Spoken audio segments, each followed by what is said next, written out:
Cloud. Share screen. I want screen 1. All right. And I'll post this on the website so you can get it. Not that you'll want it, but it's there. And so I hit escape. I'm now in command mode. That opens up the door to do things like there's cursor movement, insert mode, what it does, command mode, deleting text, copy, saving, and exiting. Santa Cruz Operations is now out of business. They went out of business several years ago. This is where I got my equivalent of the red hat, top hat, the top hat, red hat certification. It was a series of 5 tests, and they were open book. They're wicked hard, and it took a while, but I passed them all. And what it gave me was this fantastic knowledge of Unix in general. But over the years, there's been a tremendous amount of change in the Linux ecosystem. We started when we booted a computer and only had RC scripts. Then it went to initd. Now we're using systemd. And you've probably seen a bunch of people go, systemd sucks. Well, it solves a lot of problems, and initd couldn't. Time-based booting. Our hardware has gotten so crazy complex. You can't boot the same way twice. What if a GPU card is a little hot and it has to load a little later than something else, like the network card? You couldn't control that in initd. You can in systemd. Okay, systemd gives you a granular approach to the ability how you want your machine to boot. Okay, but VI is also got a lot of bindings to it when you use other tools. When you use the mail command or use mut or chief, I can go down the list. There's just a bunch of commands that use the JKL. Now, inside this, when you hit escape, you're in command mode. You can use your mouse keys, okay? Left, right mouse keys. But you can also use H, J, K, and L. So if I hit escape, YY, P, P, P, P, I can move my cursor around by doing H, J, K, and L. Does that sound like some of the stuff you use in games? Yeah, probably. Maybe not. Maybe so. But the HJKL moves it as H, moves it that way. J goes down, K goes up, L moves over. Okay. So here's what I can tell you. Years ago, they had a big argument. Which is better, Emacs, which is like VS Code on steroids and way older. Emacs is a wonderful tool if you are on one computer all day. I'm not. I'm on 20 computers a day. VI is everywhere. So VI is my editor of choice. O'Reilly and Associates hosted this thing many years ago, the Great Editor Wars paintball shootout. They were going to decide who was going to be the best editor with a paintball tournament in a big arena. Well, there were just so many VI users, they overwhelmed the Emacs users. The Emacs users were more precise, but there was just too many VI users, and they just blasted them. So that solves the issue. VI is better, okay? It's really a personal preference. You can use any tool you want, but learning something like this that's been around forever will never fail you, okay? It's just there. The other thing that O'Reilly looked into was carpal tunnel in programmers. Programmers who used Emacs had a higher incidence of carpal tunnel because you need to stretch your keys all over the keyboard like this to be able to get to the right chording patterns. And the only thing you do in VI is you slam on the escape key. but you don't have to move your hands from the home row much at all. And there's a shortcut for the escape key. It is, I'll write it out here so you can see it. It's CTRL. And I think it's this one. Let me see if I'm right there. Or is it that one? Yeah. Insert. Yeah, I'm going to insert. I'm going to do the control open bracket. So control open bracket is the same thing as escape key. So you hit escape to go into command mode.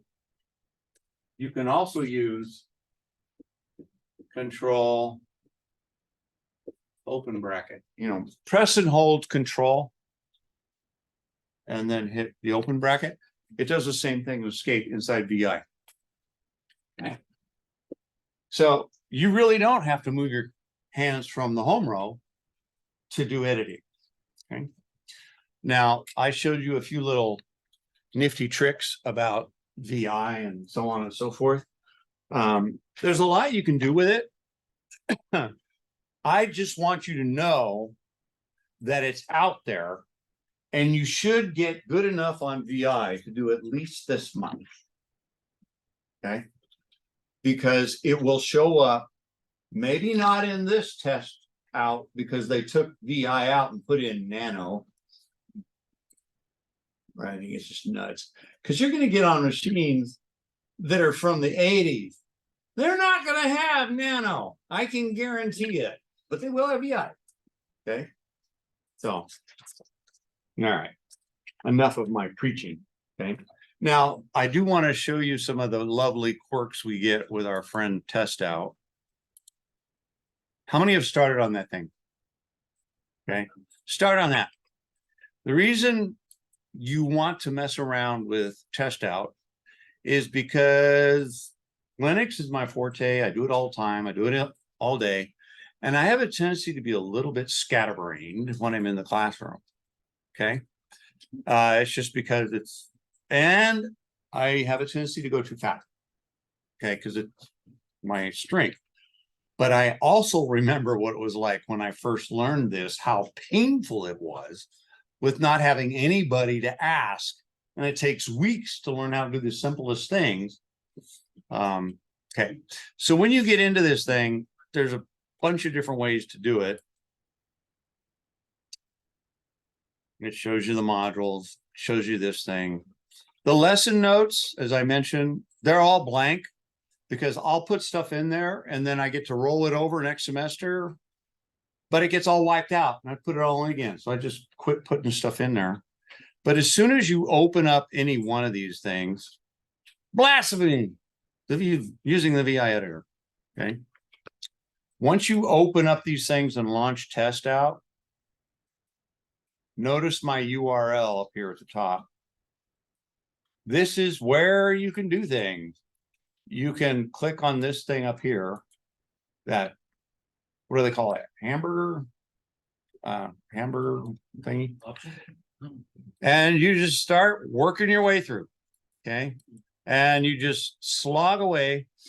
And I will try to bring out the lectures that are somewhat in here.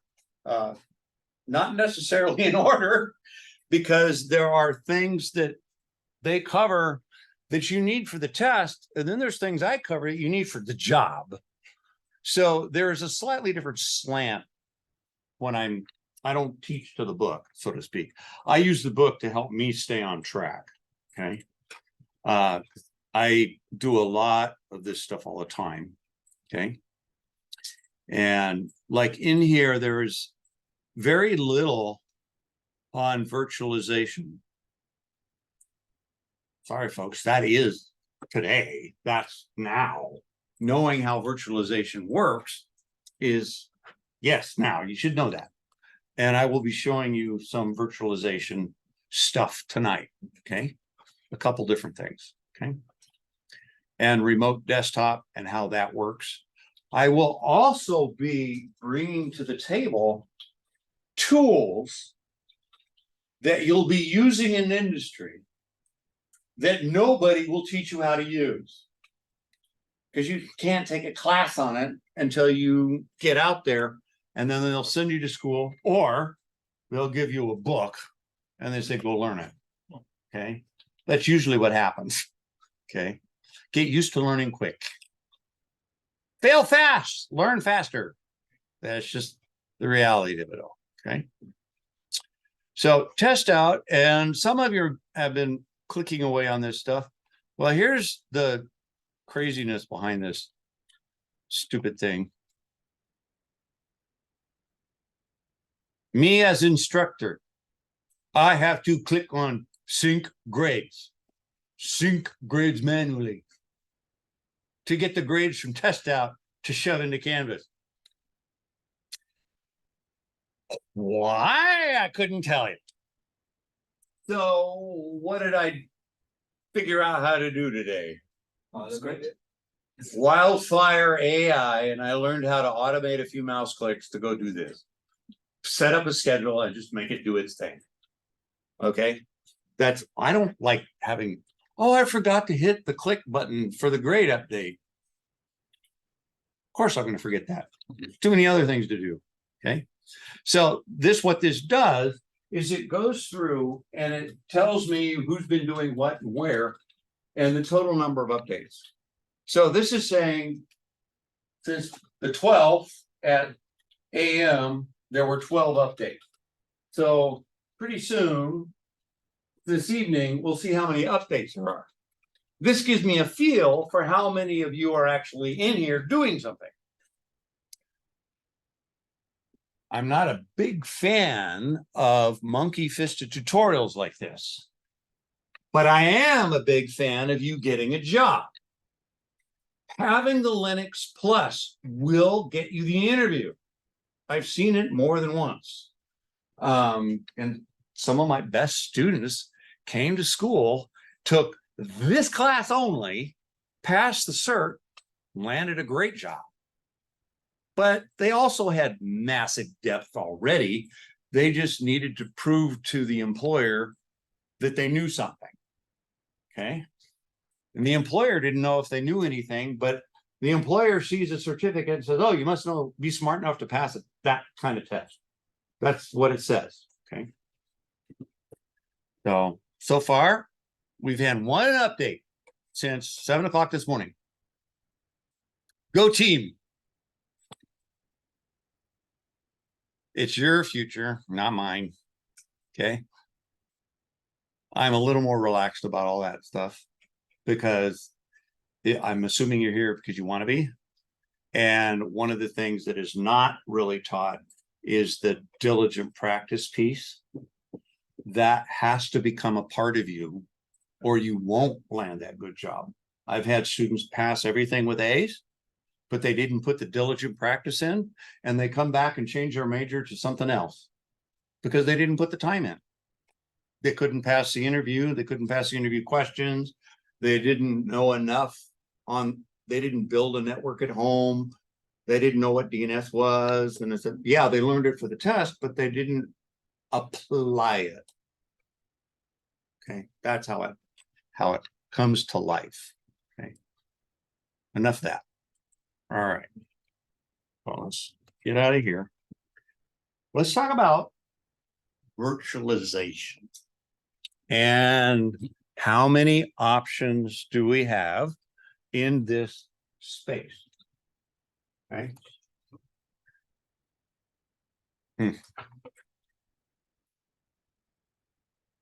Well, let's start with something obvious. Let's do this. Now, I can spend all evening just on any one of these tools. Okay. I don't know them all, and I know them well enough to tell you what the differences are and where their strengths are. And we used to use VMware Workstation Pro everywhere in computer science. Well, VMware got bought by Broadcom. First thing they did was change the licensing. No more free stuff for students. You have to pay money. So I go, well, forget that. I don't want to do that. So VMware Player gives you nice things. It's like VirtualBox, but it works better. It's not as buggy. It's a lot more solid. So what I'm going to do for the next few minutes is talk about VMware and their tool chain and how their stuff is used at Gallo, at Foster's, at Woodfruit, at the hospitals around the area. This is a commercial product. It is commercially supported. It's also commercially expensive. They have several layers of the way they build this enterprise. Workstation Pro or Player is for one person sitting at a desk. Okay. Then their next product is ESXi, which allows you to put many multiple virtual machines on a single server. ESXi has an operating system that does one thing. It's a scheduler for virtual machines in the world of, I think it's like Ring 0, Ring 1 operating system. It's a very, very minimal operating system, and it is super picky about its hardware. AKA, I can't run ESXi on anything I've got because I have a bunch of old crap that I've stolen from everybody else. Okay. So it's very picky, but it's fast. Okay. So when I have multiple ESXi servers, I manage them inside a tool called Hypersphere, I think, unless they rebranded it to something else. It's a GUI tool that goes over all your ESXi servers and allows you to control storage pools that may or may not be attached to these ESXi servers. So now I've taken every computer in this room and put it onto one computer or two and manage it from a single location. Okay. Now, when you set up a virtual machine and you start getting familiar with how VMware works, this is just learning an extra little step. It's a wrapper for management. Each one of these makes the management of more virtual machines easier. That's how to think of it. When you create your first virtual machine, pretty simple. I want to show you the buzzwords. Okay. So what I will do is turn this puppy off.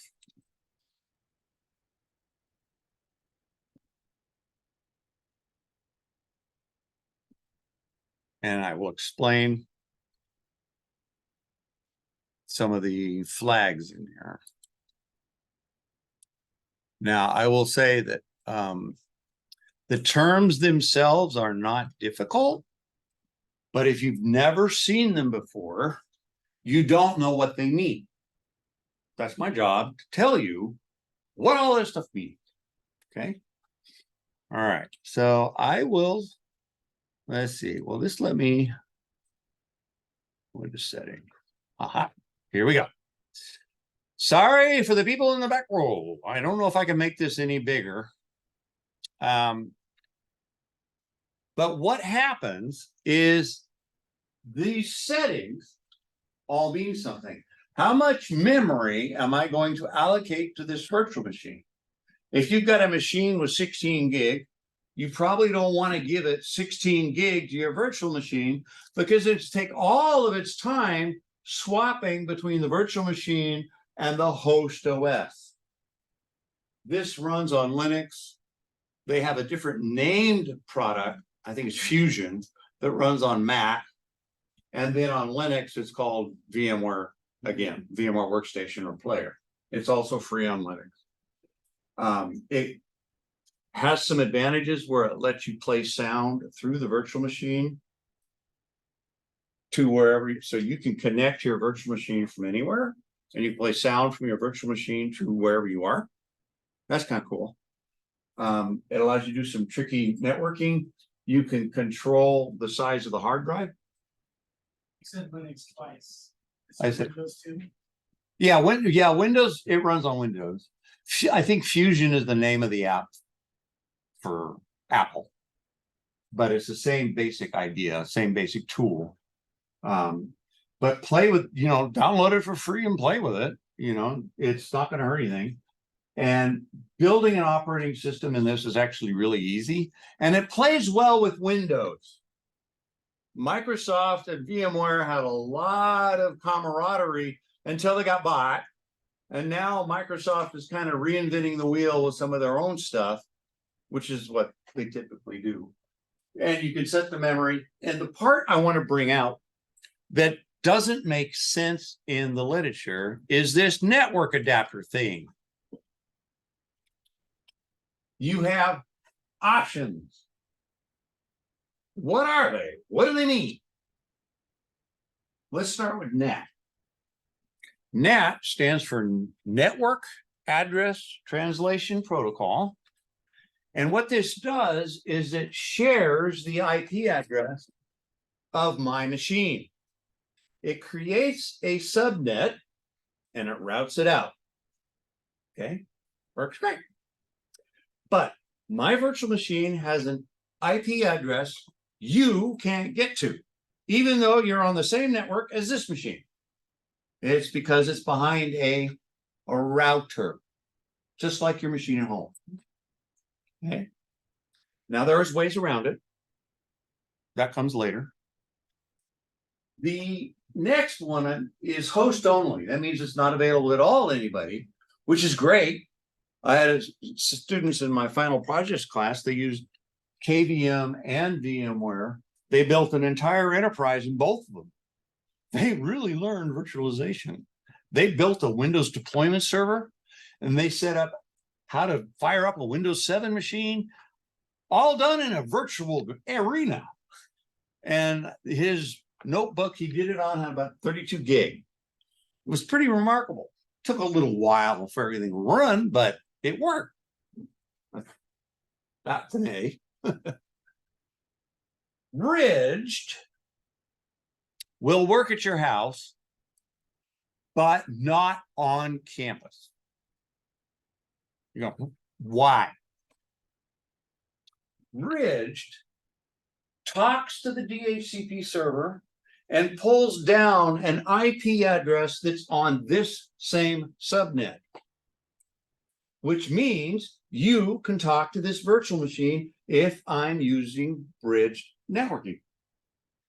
But this implies I have two MAC addresses on one physical port, which is a no-no on campus. They will not let you do it. They will lock the port. As I discovered the hard way when I was hired, and I forget about that every once in a while. I go, did it again. Sorry, guys, I did it again. Okay. It resets itself over time. But bridged is a great way to do it at home, because now you can have two separate IP addresses on your network that are available to everybody else on your network, which is kind of cool, All right. And then USB controllers, sound cards, printers.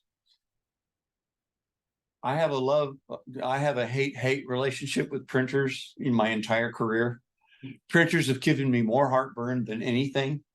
And it's a lot easier today than it was back in the day. The best thing I think that they finally got dialed in is one of my favorite little things here. If I do this LS EVs, what did I call what did I call it? Alias. What did I call it? I forgot what I called my alias. LS printer.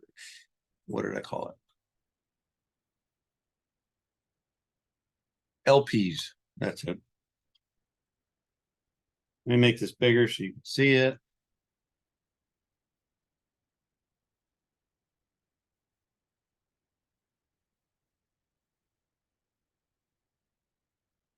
What's my default printer? Printing to PDF. When you print on the Jeremy box, it will go to a directory called PDF. So your print out goes to a PDF file that you can download. That idea of printing to disk is sometimes the only way you can get data out of legacy systems. I got to get all this data out of the machine. It doesn't talk to anything. What's its printer subsystem like? Can it print to an ASCII printer? We got it covered. We can get the data, print it to an ASCII printer capture driver, and it prints into a text file. And you now have all the data you need to solve all your problems.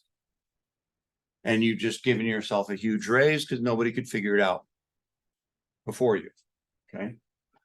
Printing to something that's soft, like a soft copy. I like print to disk or TXT, but that's got too many problems that it's not worth investigating most of the time. You can kind of get it to work. And display auto detects. And then the options. The options say general, power, shared folders. That means exactly what you think it would mean. Your virtual machine can share a folder with the host OS. And you can move data back and forth. Okay. VMware tools, Unity, and you do not have the ability to do. That's one of the things they took out of the free version, is that there's a version, it's called VNC, Virtual Network Computing. It allows you from another machine to connect to this host, go to the VNC wrapper that's around your virtual machine, and control the virtual machine from that wrapper. Even though the virtual machine is not available on the network, the host is. But that's only in workstation, not player. Okay. I'll show you how that works with KVM. So to build an operating system here is pretty simple. So let's do that. I'm going to say player. And first of all, I need to find where I have some DVDs. I think I have some out here somewhere. Hold on a second. And what you do is you download your ISO of choice. What do I got? I got SUSE, Ubuntu 22, and Debian 11. Okay. Who wants to see what these are? Ubuntu's in front of you. Debian's what I just had. Maybe I'll show you sleep. Well, that one takes quite a while to load. Ubuntu. We'll do Ubuntu. Okay. All right. So click on player. And I start where you think you would start. Create new virtual machine. Click. And now, how do I want to install it? I can use an image file, or I can actually use a drive. Okay, like a D drive. I'm going to use an image file, and I will use Ubuntu. Click. Open. So I've done the equivalent of putting in a CD into my machine, and I'm ready to turn it on and start loading the operating system. Most of you probably haven't loaded too many operating systems because you buy computers with an operating system on it, unless you accidentally trash your OS and you have to find the CD somewhere. Oh yeah, it's got to have the special magic numbers on it, or you can't boot because it's secure boot, blah, blah, blah, blah. They don't even do that anymore. Hmm? They don't even do that anymore. Yeah. You have to go to another computer, download the program, put it on a USB drive, and fucking. Yeah, I don't think I've missed too much by not being involved with Windows for multiple years. Okay. And you can also click on this one. I will install the operating system later. What that does is it creates the shell, and then you can come back and do it. Everything that I'm doing here can be scripted in Workstation Pro. All right. So I say next, and then you start with what they usually say. I'm going to say tux, and if you get a virtual machine from me, the default password will probably be VMware 12, all lowercase, because I make so many virtual machines, I forget the passwords. So I just decided to use one all the time. Now, how long do virtual machines live? Days, minutes, months, seconds, depends. They don't live a long life for me. There's a few that do. I'm always changing something. And then where do you want to put it? And then you can take the default. I'm going to give this a name of a Ubuntu 22 DT for desktop. And I'm going to change the location. Maybe change the location. This PC, there we go. I want to put it in this one. Put it in this directory if it lets me. All right, maybe that directory.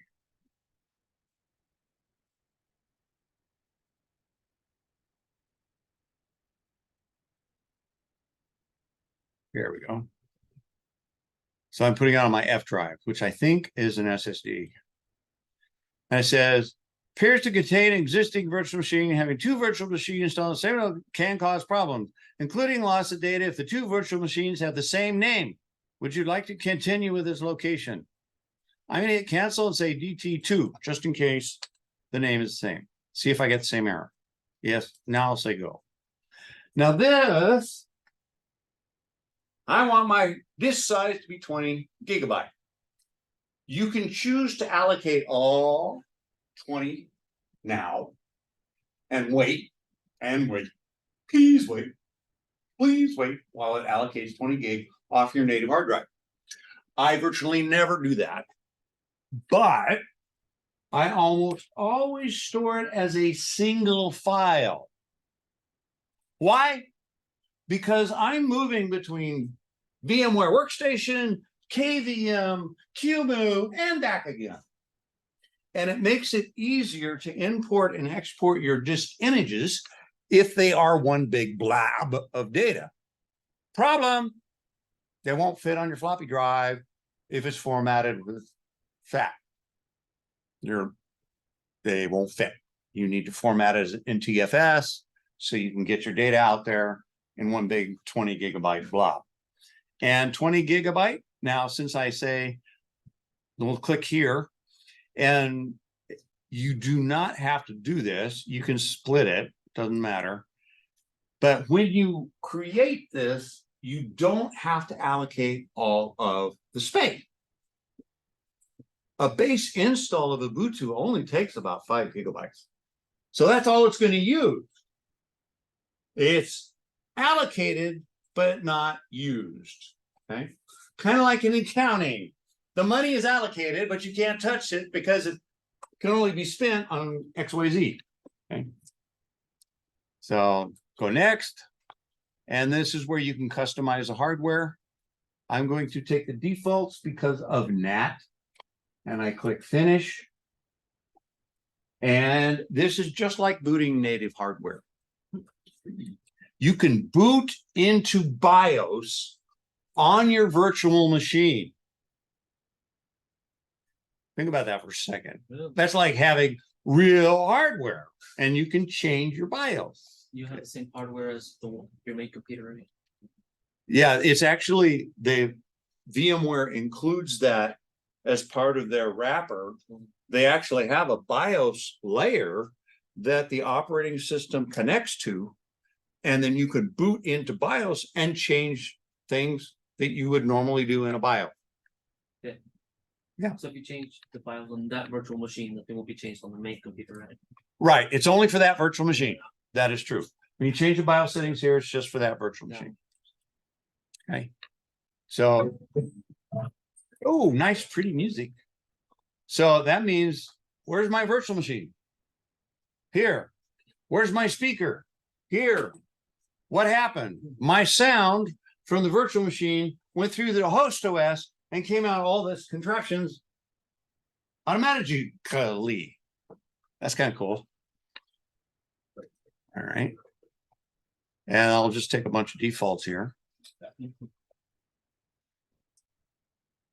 And here you go with some things inside Ubuntu when you install Ubuntu. Now, Ubuntu gives you some nice clean things that other distros may or may not. This one here, install third-party graphics and Wi-Fi hardware and additional media format. What's that mean? NVIDIA. NVIDIA will not open source their drivers. There are certain BIOS plugins that you need for your wireless card to work from Realtek. You have to download the encumbered hardware drivers that are compiled and you can't look at them. That's what that does. Give me the ability to run things that are encumbered by copyright or licensing or whatever. Ubuntu does a good job of working with vendors, because when you click that button, there's reporting going on. Ubuntu's keeping track of everything, and they're sending it to the different vendors and saying, okay, we've done our part. Now, can you maybe release this in open source? Okay, they keep track of all this stuff.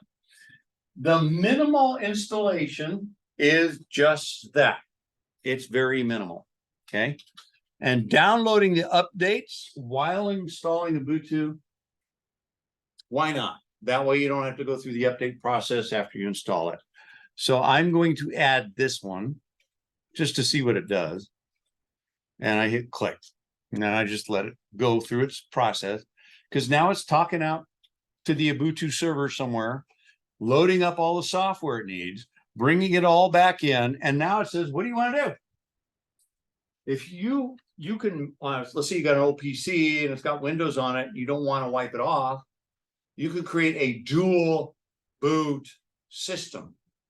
So your dual boot system means you turn it on, you pick which one you want, and the other one you never get to see until you boot and flip the other one, and then you get to see that one. Dual boot's great.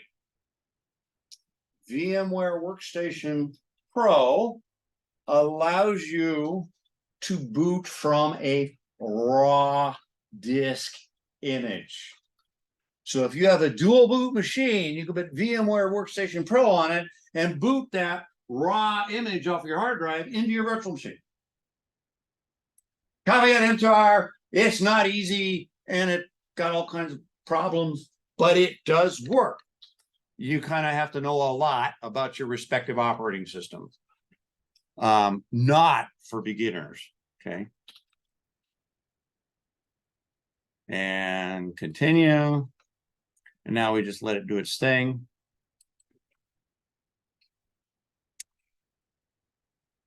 Hex, and then I'm going to call this Deboo 22 desktop 2 VMware 12. The latest versions of Ubuntu. Look at that, folks. You know how hard this used to be?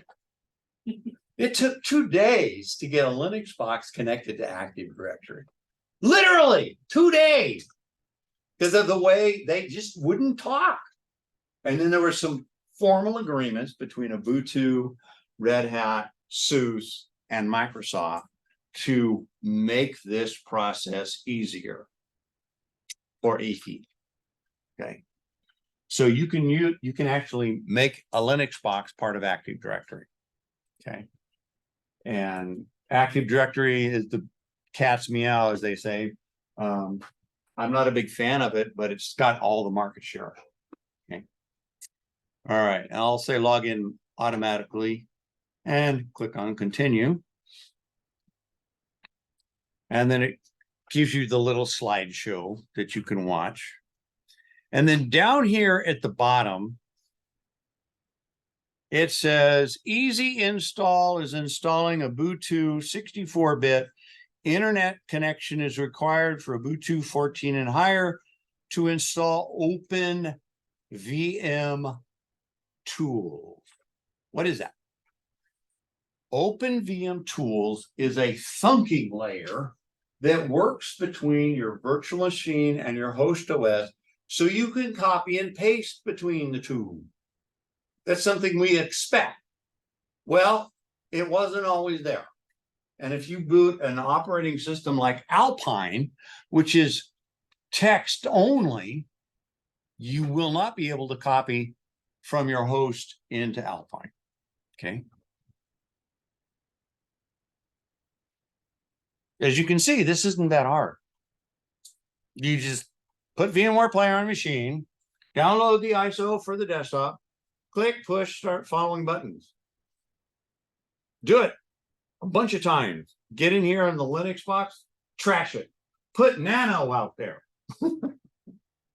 Where do you get your ISO from for Ubuntu specifically? Where do I get it? The ISO? Just online? Just go to. Yeah, you just go to ubuntu.org or .com and download it. And if you're going to download big DVD files, come here on campus. We have a really fat pipe and a really big proxy server. So the image you want is probably on the proxy server and it'll load to your PC really quick. So if you do it from home, it can take a while because it's a 4 gig download. Okay.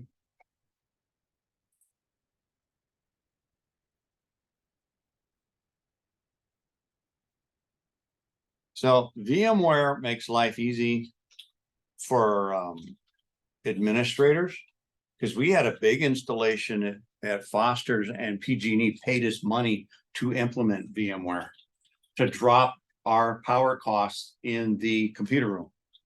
We got our ROI in about 6 months just in power savings.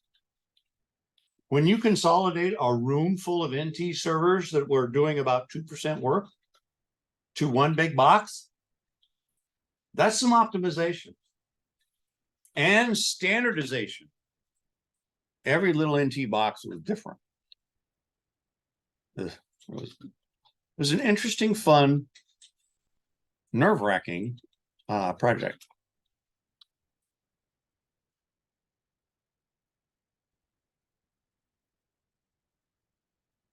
And this now what we're loading is basically what you have in front of you. Okay. This GIMP image editor is like Adobe Photoshop, but it's completely different. It's a completely different interface. So it's a completely different, it takes just as long to learn, but all the interface is entirely different. Graphic arts on campus uses GIMP. They teach with GIMP. Graphic arts on campus teaches with GIMP. Most of our graphics folks here use the Adobe products. Yeah, but we have GIMP on these machines, and I happen to like it. It does everything I need it to do, and then some. Yeah, and it's pretty slick. And then LibreOffice comes with this too.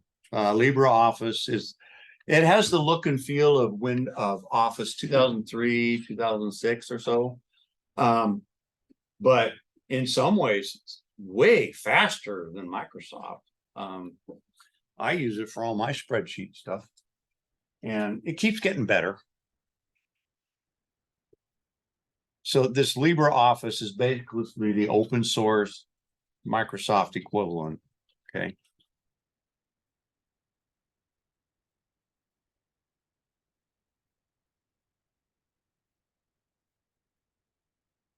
Now you can load up as many virtual machines as you have RAM.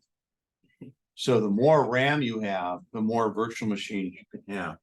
Since I have a box back there that has 4 terabytes. There's so much. It's hard to fathom that much. It's like, man, this is fun. Okay, when it says ready to restart, that's all you gotta do. You hit restart. And it changes the boot order from the disk image.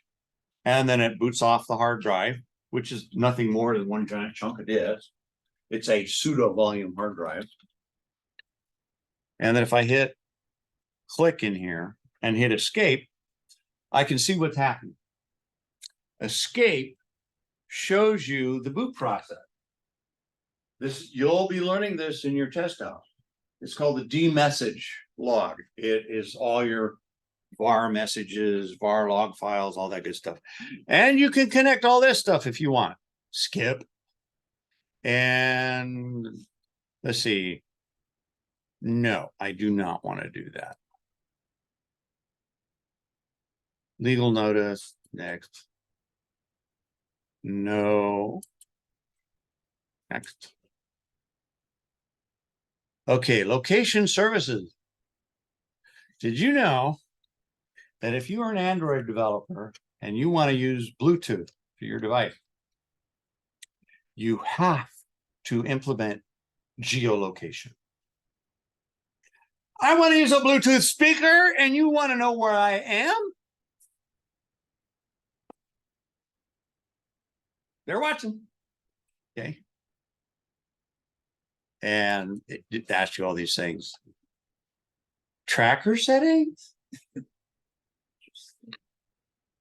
Okay. So you can do whatever you want here. Manage your tracker settings. You can say no, save preferences. This is for their website. Okay. So I can close this now. And 352 updates. Sure, let's install them.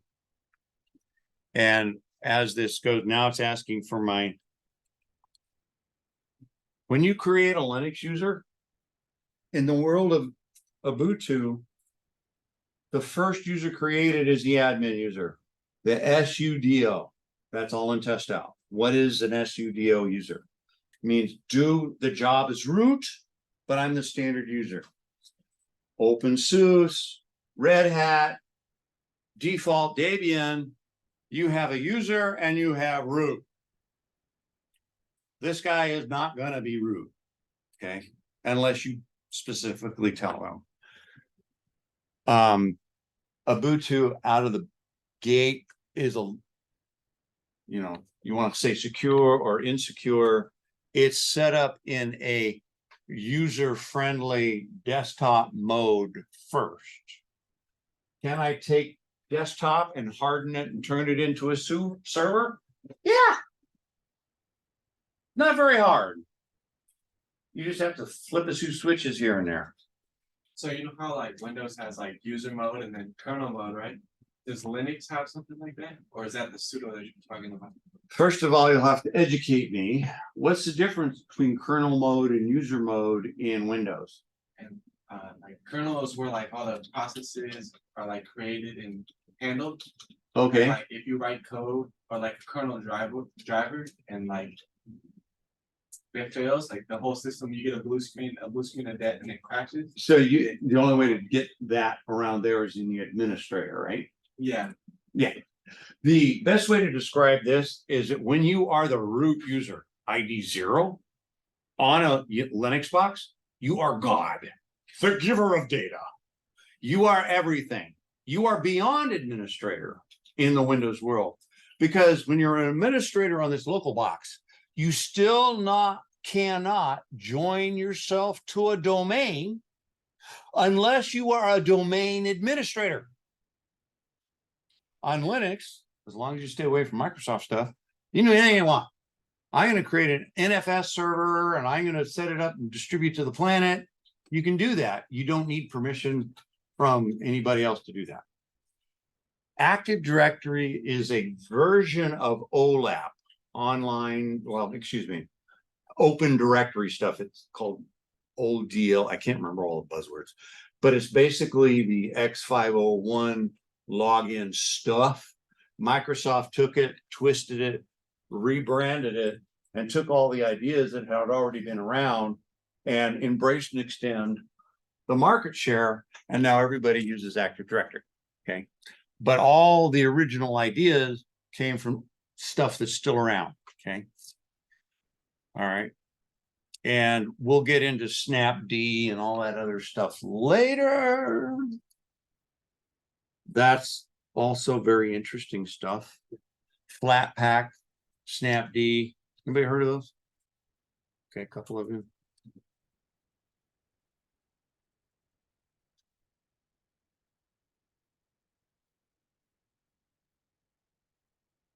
Yeah, there's a lot of information. And I recommend kind of scribbling down a few notes here and there, because this stuff you may not care, because hey, I don't need that. Yeah, not now. You know, somebody's going to ask you in your job and say, hey, you know what the difference is between bridged and that on this VMware thing? And you go, oh man, yeah. Oh, yes, I thought. Where's my note? Oh, it's blank. Gonna happen. Gonna happen. This is why one of my former students, who's making all kinds of money traveling the globe as a security consultant, he came in and did a pitch, and I said, what would you, knowing what you know now, what would you do sooner, or what would you do differently? Start a blog. It's perfect for you. GitHub Pages is free. Open a GitHub account and start journaling or blogging what you're learning. You won't forget. And it shows an employer that you can articulate what you've been learning. The students that I've had that have come in and have shot way up the food chain know how to program another human mind by using the English language. Punctuation counts, grammar, other such things. Okay. So here it is. It's all working. And I can close this. And I have a working Linux box here. And if I click on activities, first thing I go to is terminal. Add to favorites. That's my very first thing I do. And there.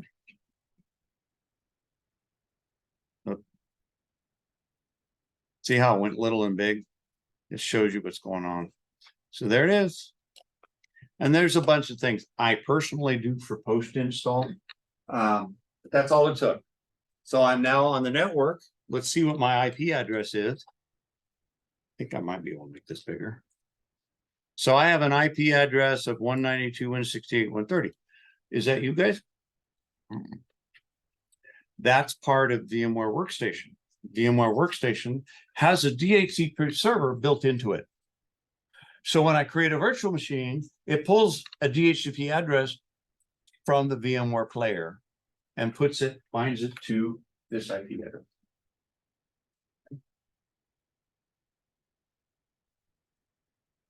That wasn't too hard, was it? It would be much better if you did it. We'll get there. Trust me. Evil laugh goes here. Okay. Now, the other things we can do is once this is up and running, see what am I missing? Oh, when you suspend it,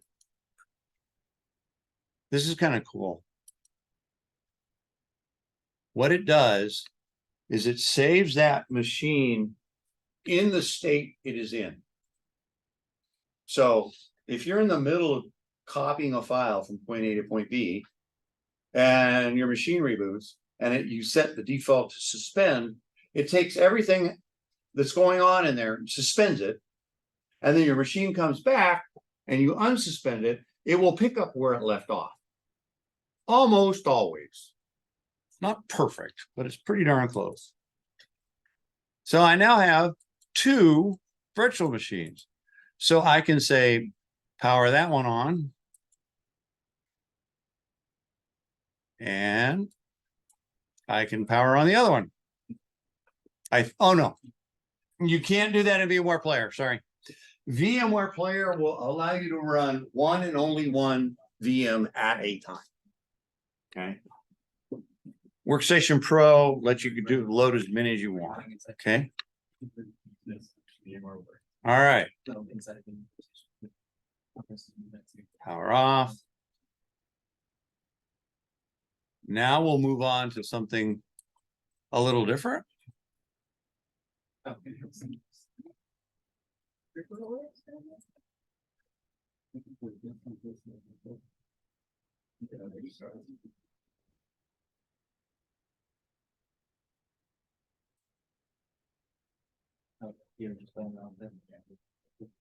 Watch closely if this works.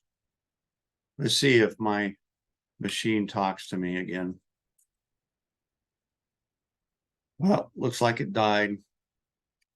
I got to use the IP address.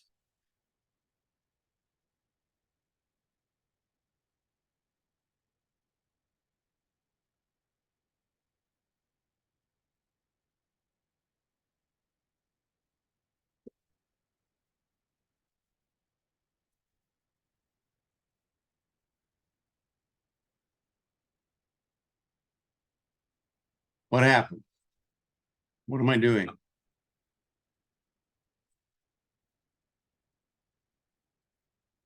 I got two virtual machines running. I'm using KVM, which stands for, it could stand for keyboard, video, and mouse, but in this case, it stands for kernel something module, virtualization module. I have two virtual machines running, one on the machine in my office and one on our lab machine by IP address. Eventually, I will figure out how to get you one of these on that machine back there using the tools that are already installed on these machines. And now you're saying, okay, this is cool. How do I install a virtual machine for KVM? In the world of KVM, we use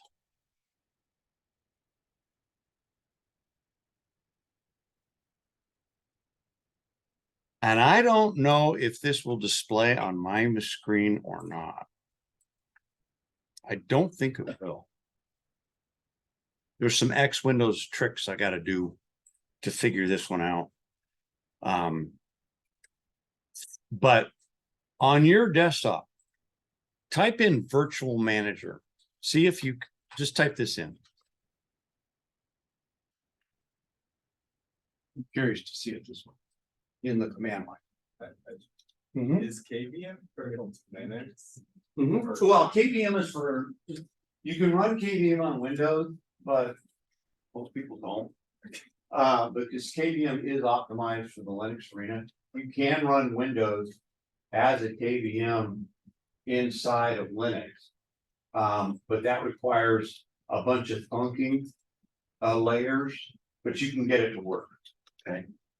I'm getting a command open display. Cannot open display. Oh, when you log in, type in, go ahead and log out. Sure. Yeah, control C. And hit up arrow. Oh, one more. Control C. Yeah, one more. Control D, sorry. All right, now log in.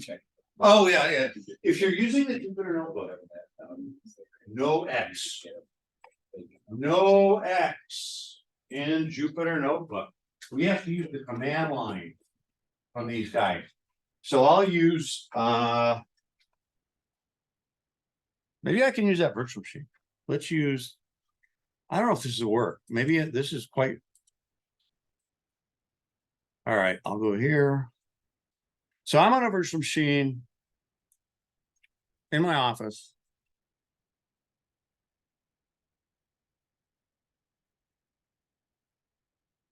This is the virtual manager. This is the GUI. Okay. And it's kind of a front end that allows you to connect to multiple servers. Let's say that every single one of these machines had a virtual machine running KVM. Let's say we had Red Hat, Alpine, OpenSUSE, yeah, been blah, blah, blah, blah, blah, blah, all through the room. From one location, you can connect another machine. Okay. So what I will do here is connect remote host over SSH. Now, where am I? I am on my virtual machine in my office. I'm going to use the username EKP and use the IP address of the lab box and say connect. And it's going to give me a nasty error that I need to fix, which I got to go do somewhere else. Got to fix that first.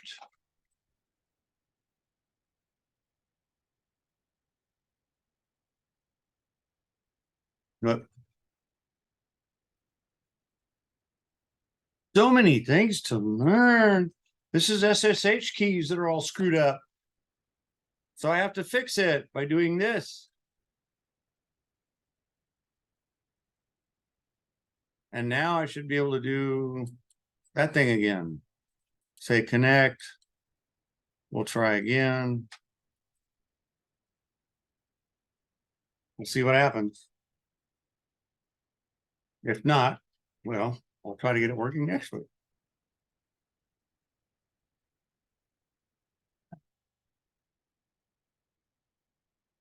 Yes, I do want to do that.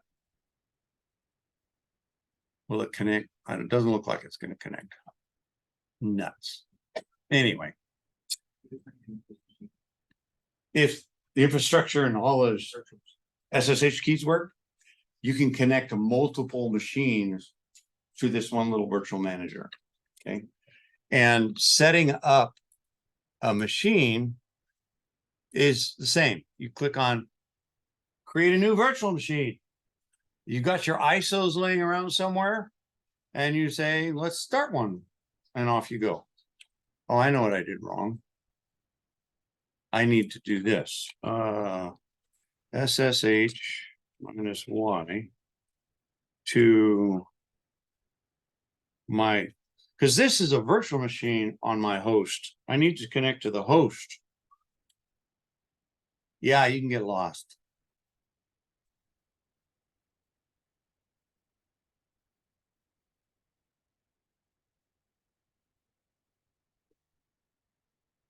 Yeah, it's because it's already running somewhere. Oh, well. Yeah. There's Verb Manager, Verb Viewer. So these are the virtual machines that I've got on my machine or on my box here. So I'm now running OpenSUSE in one virtual machine on my box, and I'm running Debian 11 or 12 on Jeremy box. And I've kind of lost track of where I am, what I got going. And then, but anyway, I got a bunch of cool stuff running. Okay. I will cover more of what KVM brings to the table next week. Because this is the kind of thing, Linode, when you sign up for Linode, it's all KVM. They're not using VMware Workstation. Okay. So it's where if you go work for Amazon, it's all Zen, which is a precursor to KVM and a little more difficult to manage. You actually compile your kernel with virtual modules built in. Okay. So, hey, yes. We'll close that, close that. Close those things down. All right. Now, on your Windows box, remember the SSH thing we were talking about? It's the same connection string. The Jeremy box as from a Linux box, but no X. If you want X Windows, You need this Moab X term. And then you can get X windows to work. Okay. All right. Now let's show you a little bit about what's happening with the disk.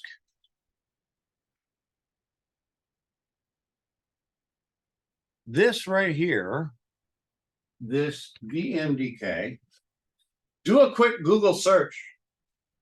Converting VMDK into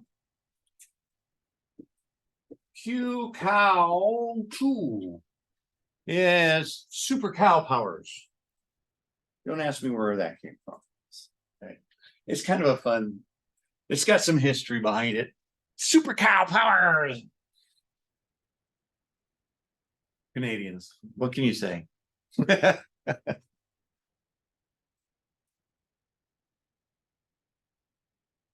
So VMDK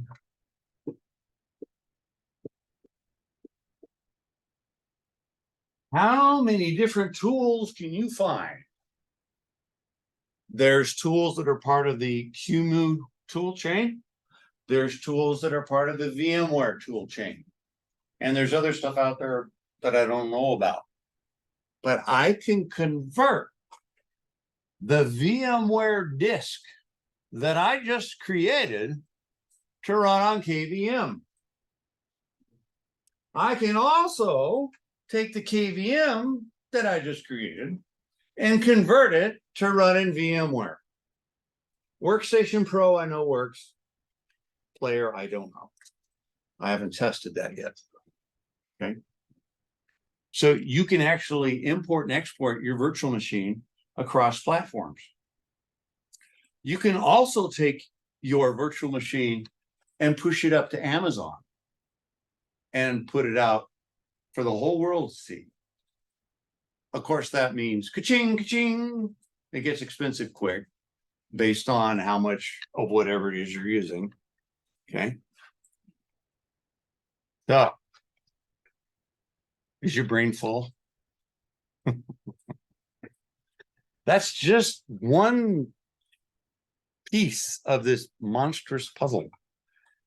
And you're not going to get it in a day, but having interest and curiosity and tinkering with it, that's where you'll learn it. All I'm saying is this is where you start, but what can you learn once you get going? Anything you want. But the hard thing about this class is there's so many buzzwords to learn. There's a lot of terminology. And what does it all mean? DHP, DNS, ARP, blah, blah, blah, blah, blah, blah, blah. You know, it TLA crazy. All right. I have a question. Yes. If you make a Windows virtual machine, where does it get its license from? Like if you're running the same kind of VM as your system is running, is it licensed? Yeah, it's gonna nag at you. The way I get around it is I ask for the official image that's on campus, and then I connect to the Active Directory and it resets it, and then I can use Windows. Now, I personally haven't needed to fire up my Windows virtual machine probably in about 2 or 3 years, because Outlook is the only tool I use in the Microsoft tool chain. And I don't know about you, but some of the things that they've added to Outlook, when you receive a link from somebody, it goes through that name safe link. And the link all of a sudden turns into like 9 miles long. And if you send a nice, short, tiny URL to somebody, it gets turned into a URL that's 9 miles long. Both incoming and outgoing, you have no control over that. And I even tried to send links from my web server that, well, phillipsc.com, which has a mail server on it. No such luck, because I haven't set up the security profiles. I haven't set, there's so many steps you need to do to set up a mail server. That's why people outsource it, because it's horrendously complex. But as soon as you outsource it, you give people the permission to run logs and harvest your data. Who are you connected to? Graph theory is a big deal. GraphQL, how people are connected, 6 separations between friends. They used to say 7, well, now 6. Where are we headed? Who knows? But it's fun. It's it. So what's the difference? Okay, I see the train coming and I know enough to just jump off the tracks. That's all you can really do, you know. So other things that I would like to bring out is the virtualization is that you can set up a virtual machine that looks like it's native and as fast as a native piece of hardware, and your users won't know it. That's impressive. And you can kind of get around that a little bit with the Linux stuff. If you allocate your resources wisely, you can set up your VM inside of memory, so you don't have it on disk. Imagine how fast that would be. Well, that's how Google does their stuff. Everything's in RAM somewhere. That's why it's so fast. You do a search on some obscure thing and boom, pulls it in. Okay. All right. I think that's one. When's class supposed to get out? 8, 8:30, 8:40, 8:30? Yeah. Well, I'll hang around. If you need to leave, you guys can leave. I'm gonna hang around because I want to get this virtual manager thing figured out and why it doesn't display on this front. I may just drag in a Linux box, plop it right here and be done with it. I have broken toes, so yeah. Okay, no worries. Yeah. Alrighty. I So. have a question. Mm-hmm. Is it possible to send emails through virtual machine? Like no, not virtual machine. I'm sorry, through the terminal. Oh yeah, we're gonna do that. All right. We are actually gonna send email to each other old school from the command line. Oh, really? Yes, using a command called, guess what? Mail. And we will send a mail to each other on the Linux box locally. And we will learn how to take the fortune command that we have and send each other a fortune for logged in users. Oh, like yeah, I was like said, virtual machine. Of course, it's easy to work. Yeah. Just Google there, but like Yeah, like this fortune. Yeah, you just type in fortune at the command line and it gives you this goofy fortune. And they store all the fortunes in a cookie file. Yeah, that's true. It's a cookie file. Yeah. And then you mail That's about. and you give it the name of the user and you can send a mail. And I'll show you how to do all that. Yes, you can. And you can also use commands like talk and message where you can have TTY texting. Yeah. really, Really? that's really cool. And it's way faster than using all the GUI through the browser stuff and very little tracking. Almost right, really. Very little. What about the encryption? Is there no encryption on it? Yeah. Well, in our mail server that's on the Jeremy box, there is no encryption. And there is no SSLs or TLSs to protect the traffic. So if you try to send an email from the Jeremy box Yeah. to your Or is it, because I've seen. school email, Right. it's probably going to be in your junk folder. But you might be able to get it. Okay. But then again, it depends on what's in the email. If it's pure text, yeah. But if you put a bunch of links in there and try to, Oh, it's gonna be. it's gonna get flagged Flagged. return. Yeah, Yeah, like suspicious email. yeah, yeah. Oh, I see. But yeah, email does work. And setting up an email server is you'll learn a lot. Because You'll- I want to learn like the old school ways of doing it. Yeah. Well, I'll tell you, the old school ways still work. Oh yeah. Yeah. They still work, yeah. And it's like, everybody wants to do it with all the new pretty stuff on it. I'm going, yeah, but there's so much extra overhead and there's so much extra stuff. So, yeah, Yeah, so that would make sense. Anyway. I mean, that would be what's like down the way to do it. But, yeah, no, that's just confused. Alright. Sure.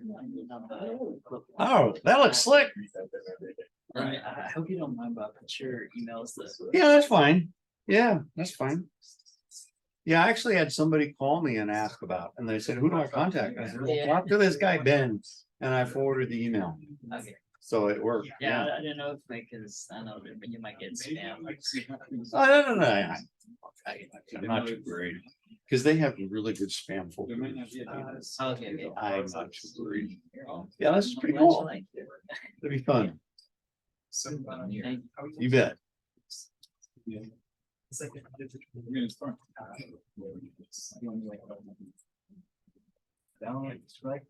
Hey, question. So the test out, we were supposed to pay for, right, in order to do the assignments and then like start doing them? Yeah, you basically just log in and start working away on it.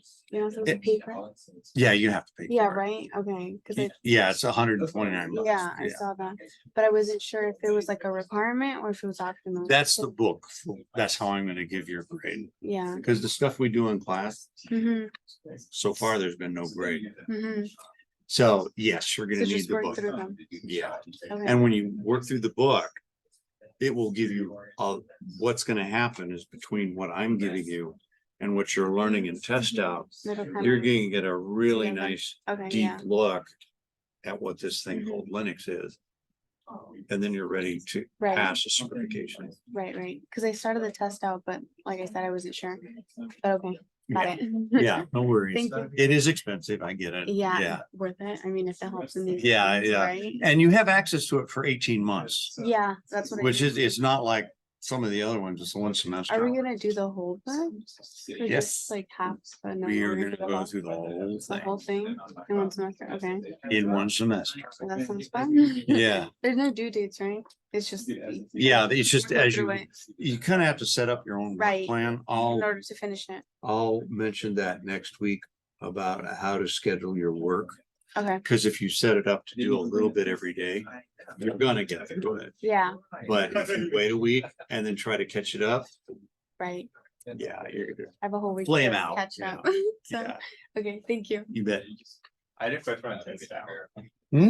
I had a question about test out. So we access it from Canvas, right? Yeah, you just click on Canvas, yeah. If you go to a different assignment after you already clicked on it from Canvas, it doesn't send the grade back. That's because I didn't push the button. Oh. It sends the grade back for the assignment you clicked on, but not any other. You should be able to go through the book and once Okay. you click on it, you just work your way through the book from any assignment. Okay, And it will eventually catch up. okay, so you have a way to sync it too, To send it? to like sync them? Yeah, I have That's a what button yours- I have to push. okay. That's it. Okay, Yeah, then test out is complete and total. So when they encapsulate it into Canvas, they have to talk to the Canvas way. Other vendors okay. are more, they require Canvas. to Okay, get I the was just grade work. asking, cause otherwise it'd be annoying to go back to Canvas every time. Oh, no, Okay. just, because if you get a bunch of work done, Yeah, but you're right, if you do what you're doing, it will push the grade back accordingly. okay, Yeah. And that is. I kind of a didn't know pain. you could sync it too. Yeah, I hit that button and it syncs it. I was had another question, do you know what Hyper-V is on Windows? Yeah, that is the equivalent of Is that the same thing KVM. as, I was gonna ask, is it the same thing as KVM It's, or similar? yeah, it's a level 2 hypervisor. Okay, So it's like KVM. cause I was looking at Hyper-V the other day, cause I have Windows. Yeah. And I didn't know what it was. and we were Microsoft Talking is about KVM and it sounded like the same thing. Yeah, the Hyper-V has come a long way since they released it. They've made it a I much just looked better at product. Hyper-V because when I installed VMware workstation or whatever, I had to allow it to use Yes. Hyper-V. Good point. When you install VMware, you have to turn Hyper-V off. It won't let you have two hypervisors running at the same time. Is it bad to turn Hyper-V off? No, you can try it. Not gonna hurt you. We're saving me. Because when I did it on my computer, it said it's used for security. It does open up some security holes. Yeah, that Okay. is true. Yeah. But VMware, the one I installed, it like works with Hyper-V on. Uh-huh, too. because the player is designed to play well with Microsoft. It just says it's like, I don't Yeah. even care. it's like limited. There's definitely. Unless you turn Hyper-V off, then it works like as a. Yeah. But they had it, I guess they Never gonna know. worked with Microsoft. and Save everything these worked files together. Yeah, and they keep changing how they do things. To verify that. Yeah, it's sometimes really frustrating to learn this tool chain and then all of a sudden. The players change it and then you gotta go relearn everything. That's just my question, because KVM sounded like Hyper-V. It's basically in that same category.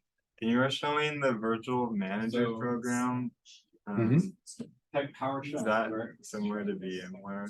But like, So, I would call it way more stripped down, really? but it's the It idea of uses KVM? creating creating a VM. It's very similar. Does it use You create it. KVM? Yeah, the virtual manager that I was showing you is on top of KVM. Yeah, you can use the virtual manager to run on Zen too, In there, I think, yeah, and dash. QEMU and all the, uh, but I don't think virtual manager works with VMware. I didn't really know what QEMU was. I Oh, looked it up and I didn't. yeah, QEMU is the way to get an ARM CPU running on a i86. And then What is it? Computer. So you can have, It's a different type. a different drag and drop that. architecture, Yeah. like MIPS or RISC, running on your computer, Yeah. even though you have a 64-bit Intel. Okay. QEMU allows you to run different architectures on your hardware. They're like virtual machines. So if you're Okay. developing for the MIPS chip, which is a small chip for various IoT devices, you could actually run that operating system on your box. Okay. Makes sense. Yeah, ARM is just a different type of, Raspberry, oh, it's all ARM chips. okay. Yeah. I knew it's I knew it was an operating system. but- Yeah, it's a manufacturer / CPU chip, and they use different instructions than Intel. Those were my questions. Lots of buzzwords. Yeah, every time you talk about something, I just look it up. to see what- Yeah, I tell you, that's what you have to do. There's just So now we got. so much, it's like there's no. And then they define it using other words. Yeah. Yep.